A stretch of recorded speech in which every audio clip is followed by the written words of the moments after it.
reason for it. They are not done for fun. But that doesn't mean we panic. That doesn't mean we are worried. मेरी किससे आज बात हो रही थी, मैंने कहा यार ये जो तैयारी तो काफी हो रही है अब की बार, और मतलब इतनी तैयारी हो रही, तो उन्होंने एक चीज बोली, बोला सुमित भाई 35 या से 40 साल का हिसाब लेना है। मैंने कहा कैसे, समझा नहीं। कहता 1988 में कश्मीर में इंसर्जेंसी शुरू हुई थी और कश्मीर में कश्मीरी पंडितों का नरसंहार होना शुरू हो गया था, कश्मीर में खून बहना शुरू हो गया था और कश्मीर से पलायन होना शुरू हो गया था। कह रहा आप 88 से या 90 से भी लीजिए, 90 से लेके 25 तक, तो 35 साल का हिसाब लेना सुमित भाई। ये पहलगाम की लड़ाई नहीं है जिसकी तैयारी हो रही है, that is not revenge Pahalgam, but that is 35 साल का हिसाब किताब जिहादियों का पूरा करना है। और इतना करना है कि ये इंटरनेशनल कंसोर्टियम ऑफ जिहाद बिल्कुल टूटे और इनकी उठने की क्षमता न रहे। और आप जानते हैं क्रैकडाउन यहाँ भी शुरू हो गया यूट्यूब चैनल्स पे, कल भी और चीजों पे होगा। और मैं सरकार का ध्यान आकर्षित करना चाहूंगा, जो ये मैगजीन्स है ऑनलाइन, ये पाकिस्तानियों को बिना डिक्लेयर करे उनको अपनी मैगजीनों में लिखने कैसे दे रहे हैं? पाकिस्तान का जिहादी पर्सपेक्टिव यहाँ की जनता को कैसे खिलाया जा रहा है? How are they letting Pakistani and ISPR propaganda run through our media? Government ने तो इस पे क्लियर प्रतिबंध लगाया। अगर ये प्रतिबंध लगने के बाद भी ऐसे लोग बाज नहीं आते तो इनके साथ क्या किया जाए, मैं तो इस सरकार पे छोड़ता हूँ, वो पूरी सक्षम है ये सब डिसीजन लेने में। बट आपसे यही कहना, कल जो ड्रिल विल हो रही है उसे लेकर आप चिंता ना करें और आप पूरे तैयार रहिए। हम भी पूरे तैयार है, भारत माता हमारे साथ है, महाकाल हमारे साथ है, और माँ चामुंडा का आह्वान करना पड़ेगा। और माँ चामुंडा की अनुकंपा रही तो कोई हमारा बाल बांका भी नहीं कर सकता, ये आप बिल्कुल निश्चित रहिए। और खुद महाकाली हमारे हर भारतीय सैनिक के साथ रहेगी और दुश्मनों पे टूटेगी ऐसे कि बस दुश्मनों के नरमुंड ही नरमुंड दिखेगी।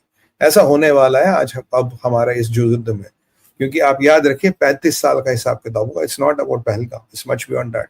और मुझे लगता है मोदी जी तो चाहते थे ये ऐसी गलती करेंगे, जिस दिन ये गलती करेंगे उस दिन ये मरेंगे, और इन्होंने ये निर्णायक गलती कर दी। कहते थे विनाश काले विपरीत बुद्धि, ये निर्णायक गलती कर दी। और आपको एक और अच्छी खबर सुना दे, हमने इनके ऊपर से जहाज उड़ाने बंद कर दिए। $100 मिलियन का लॉस था। अरे यार बिलियन कह रहा सुमित, यार क्या हो गया तुझे? पाकिस्तान में बिलियन थोड़े होता। सॉरी, माय मिस्टेक, मेरी गलती है। पाकिस्तान में बिलियन इन्हें थोड़े पता क्या होता है। ये कौन सी चिड़िया होती है जिसमें बिलियन जैसी दिखती है? अरे इनको नहीं पता यार। 100 मिलियन का लॉस था, बट आकी जो बाकी लाइनों ने अब इस पे उड़ना बंद कर दिया, इनकी एयरस्पेस को यूज करना बंद किया। ये लॉस सर करीब करीब $400 मिलियन तक जाएगा। और अब भी मैंने पाकिस्तानियों से, आप जयपुर डायलॉग हो, पी गुरु हो, मैंने तो अपील की है। अब भी मैंने कहा यार मुनीर को दे दो यार, तश्तरी पे दे दो उसको, बच जाओगे। और तुम्हारे यहाँ जनरलों की बलि चढ़ाना कोई बड़ी बात तो है नहीं। जिया विया, याया खान, अयूब खान कितने निपटा दिए तुमने। भुट्टो को टांग दिया, बेनजीर को गोली लगा ली, मुशर्रफ पे 15 बार हमला कर दिया, 5-7 बार बच गया था वो। बट ये आसिम मुनीर में ऐसा क्या है कि जो मिशन के काम नहीं आ सकता? भाई अगर ये वाकई गाजी है तो इसको देश के लिए कुर्बानी देनी चाहिए।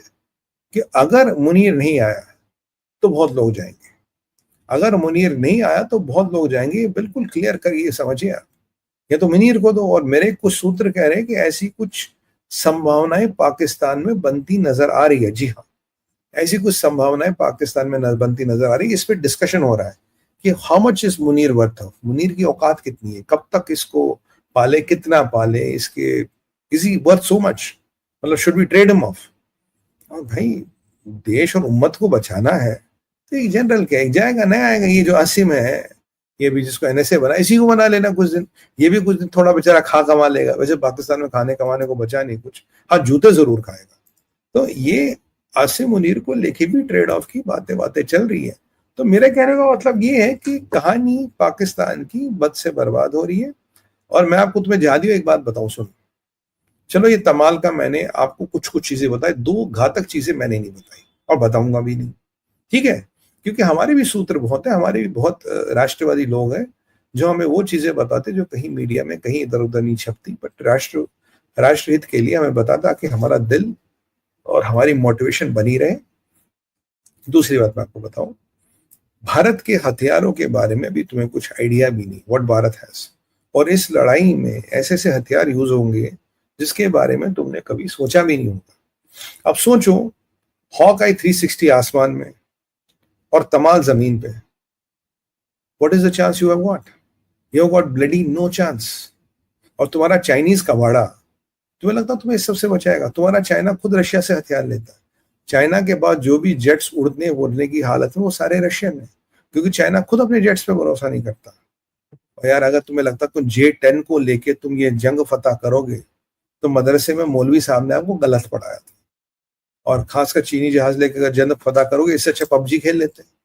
चलो मैं खेल लेता पबजी तुम्हारे साथ, तुम्हें पबजी खेलनी अच्छी थी, मुझे हरा देते हैं। या तो बेटा पबजी खेल लो या जंग लड़ लो, दोनों तुम्हारे बस की बात है नहीं। बाकी अब की बार 35 साल का हिसाब होगा। We are going to settle all the crap which you have imposed on us for 35 years. Modi ना छोड़ता नहीं है। तभी छोटे नवाज को बड़े छोटे शरीफ को बड़े बदमाश ने, यानी कि शहबाज शरीफ को नवाज शरीफ ने क्या कहा था? बोला बेटा मोदी से पंगा मत लेना, ये छोड़ेगा नहीं। और तुम्हें कैसे पता कि और देश हमारी सहायता नहीं कर रहे? तुम्हारे साथ ये तुर्किया, ये चाइना, ये अजरबैजान और ये बांग्लादेश और 2-4 तटपुंजी है। बाकी हमारे साथ दुनिया में 100 से ज्यादा देश हैं। और कितने देश हमारी सहायता को आ रहे हैं, you have bloody no bloody idea how many are coming.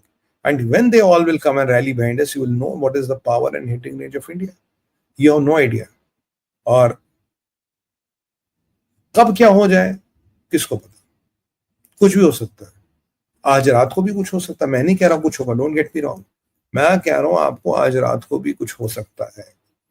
और याद रखना, स्पीड, सरप्राइज, स्पीड, सरप्राइज,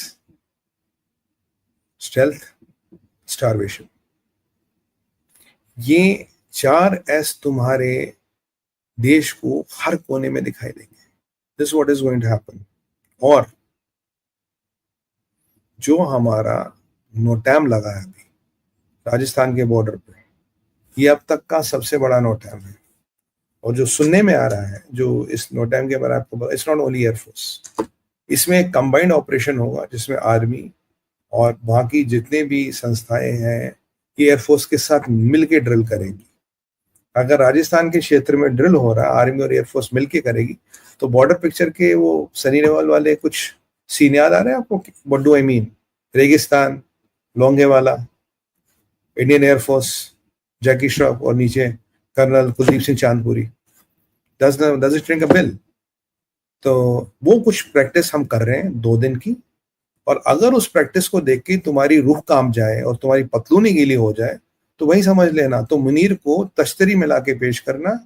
और हाँ, एक चीज का हिसाब तो रह ही गया, वो तल्ला धल्ला क्या वट एवर उसका हाफिज सईद का बेटा है, जो आज कह रहा था कि मोदी ने अगर पानी बंद कर दिया तो हम उसकी सांसें बंद करेंगे। उसकी सांसों का भी इंश्योरेंस करा लेना और उससे ये पूछना, बड़े संवेदना से सवाल पूछ रहा हूँ, उससे ये पूछना कि तेरा बाप है या नहीं है। पहले अपने बाप, कहते ना वालिद मोहतरम फरमाते थे, तो पहले ये सबूत दो कि वालिद मोहतरम है या नहीं है, क्योंकि मेरे को डाउट है वो नहीं है। ऐसा मेरा पर्सनल असेसमेंट है कि तुम्हारे वालिद मोहतरम फोत हो चुके हैं। अब यार वालिद के जिन से डरा रहे हो क्या, भूत से डरा रहे हो जो भटक रहा कब्रिस्तान में? तो वालिद के भूत से डराने की कोशिश मत कर। पूत, भूत के पूत। और एक हिंदी में भी एक वर्ड होता है इसके आसपास, पर मैं बोल नहीं सकता, यूट्यूब वाले मेरे पे प्रतिबंध लगा देंगे। और भूत के पूत, समझ गए ना आप कौन सा होता है भूत? समझ, आप लोग समझ गए होंगे। आप कमेंट्स में जरूर डाल देंगे क्या कह रहा हूं मैं। तो इसको बोल दो कि पहले अपने बाप के जिंदा होने का सबूत तो दे, फिर बोलना मोदी जी का क्या करेगा। मोदी जी के आसपास भी तुम 25 जन्म लेके भी फटक नहीं सकते। और अब की बार इंडियन आर्मी को एक और टारगेट दिया हमने। पहले तो मुझे लगता है इसका भी लिस्ट में नाम डालना चाहिए। और भाइयों एक बात सुनो, कल को हमें पता लगा कोई अननोन गनमैन आया, दरवाजा नॉक किया, अस्सलाम वालेकुम बोला, ठक ठक ठक करके गया, तो हमें नहीं पता किसने किया।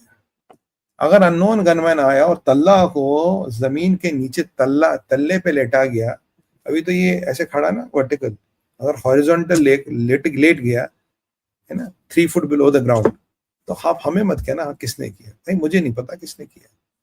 तो कहते हैं जब गीदड़ की मौत आती है तो वो शहर की तरफ भागता है।